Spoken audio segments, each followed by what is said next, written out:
भेजवाई बहो बड़ा अथी हो गइल बा अब नैयर भेजवाई के रह सुन आनंद के फोन लगवावो ना हो सरपंच जी के गांव से बुलावो ना हो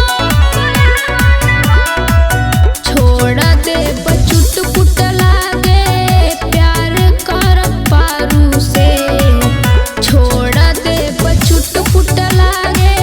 प्यार कर पारू से डर लागे जाही जब सामने में हरारू के रात पी